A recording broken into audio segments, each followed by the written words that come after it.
Hai hai hai, jangan lupa subscribe, like, komen, dan share ya. Oke, kita lanjutin ya ceritanya. Bab 9. Menjadi pusat perhatian. Mobil mewah beriringan memasuki gerbang kampus. Banyak mahasiswa yang melihat kedatangan mereka semua. Mereka kagum. Tapi, mereka juga menyindir pemilik angkot serta penumpangnya yang tidak tahu diri menghalangi jalan untuk mobil-mobil mewah itu. Wah, keren banget mobilnya. Pasti orangnya juga keren. Puji para siswi. Mata mereka berbinar menantikan pemilik mobil mewah itu. Mereka berharap orang yang berada di dalam mobil adalah laki-laki tampan idaman mereka. Coba lihat angkot itu. Sangat menyakiti mata melihatnya. Ejek yang lain. Benar, kenapa angkot itu tidak di belakang saja? Apa dia tidak lihat mobil-mobil mewah di belakangnya? Kalau menyakiti mata jangan dilihat, sahut seseorang dengan dingin. Hanya dia seorang yang tidak peduli dengan apa yang terjadi di parkiran. Mahasiswi yang mendengar ucapan orang itu langsung diam dengan tingkah groginya. Hati mereka gugup. Sementara di dalam angkot, Hana tidak sabaran untuk segera keluar untuk melihat pemandangan. Hana begitu senang karena banyak yang berkumpul saat ini di halaman serta di koridor lantai atas. Melihat dari kaca jendela membuat Hana tidak puas.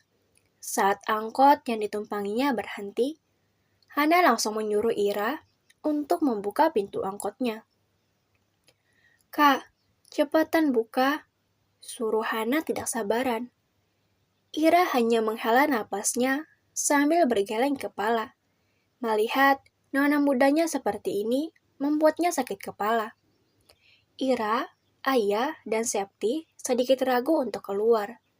Apalagi mereka melihat orang-orang yang berkumpul di depan.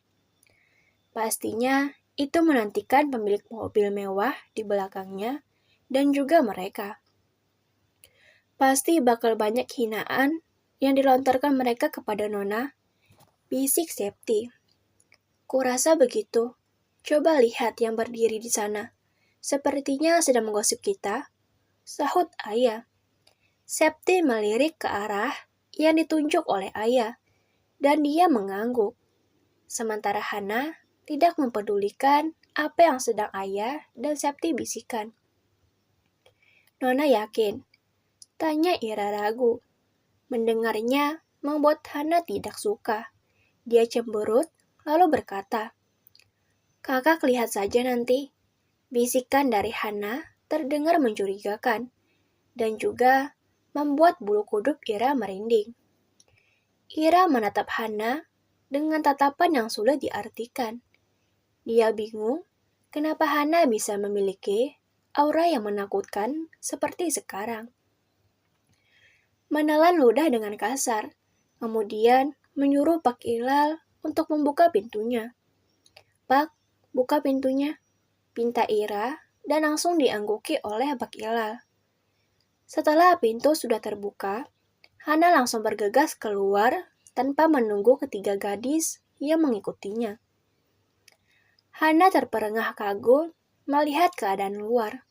Dia tidak menyangka akan pergi ke kampus.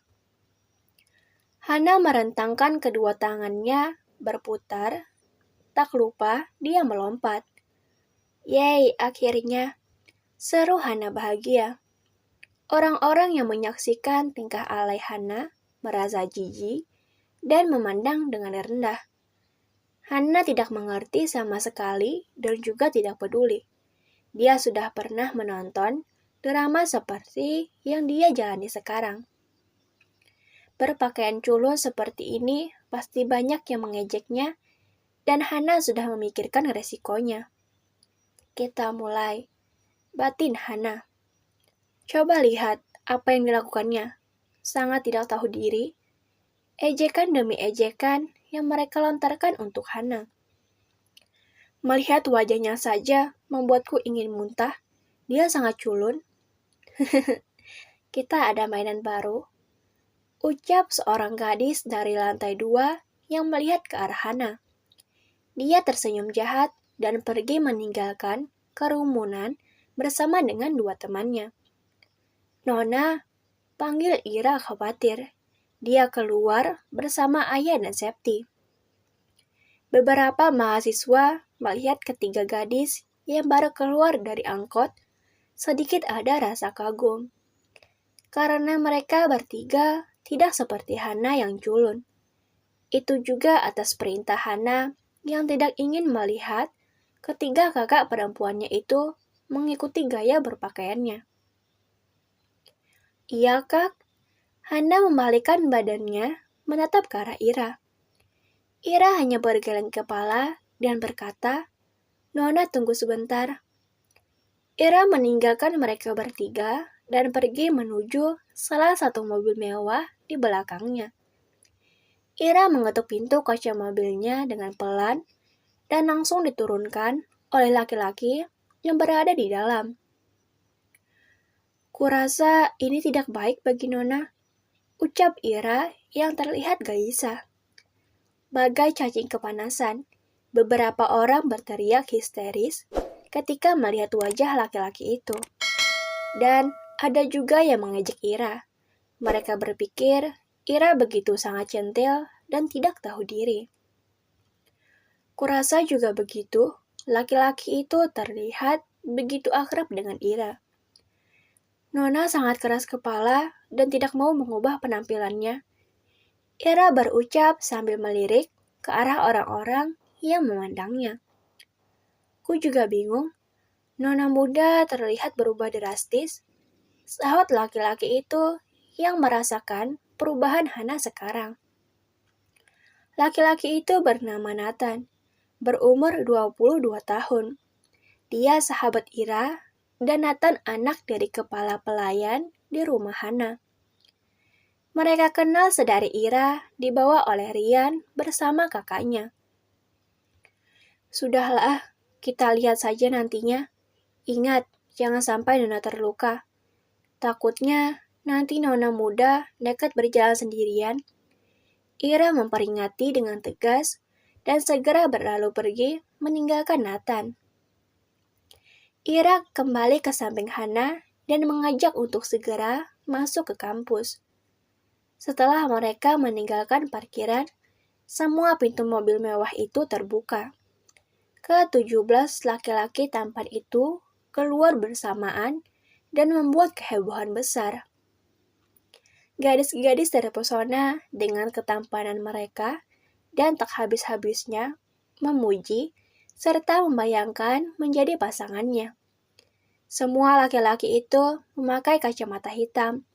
Mereka terlihat begitu keren dan cool. Kalau mau tinggal pilih saja, ucap Nathan bercanda. Tidak, tapi kalau main-main, bolehlah, sahut Giant, terkekeh pelan. Perkataannya diangguki oleh yang lainnya. Mereka pun berpisah sesuai dengan kelompok masing-masing. Cepat hitung, mereka begitu banyak. Benar, mereka sangat tampan dan keren. Aku ingin menjadi pacar salah satu dari mereka. Kelihatannya mereka semua dari kalangan atas. Keluarga mereka pasti sangat kaya. Sebentar, aku akan menghitung mereka.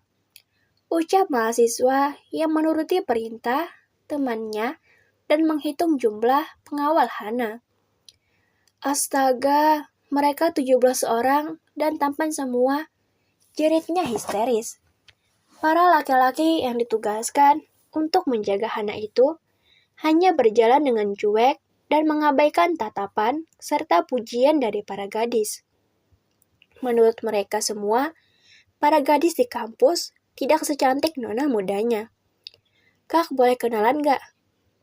Hatiku meleleh, Besti, ucap seorang gadis yang nampak alay, namun terlihat sederhana. Lu apa-apaan sih? Alay banget dah jadi orang. Sarkas teman yang berada di sampingnya. Kok lu yang sewot? Lu siapa? Sahut gadis alay itu dengan berani. Ibumu, ketusnya. Gadis alay itu tertawa mengejek dan meninggalkan kerumunan. Terima kasih. Jangan lupa subscribe, like, komen, dan share ya. Dadah.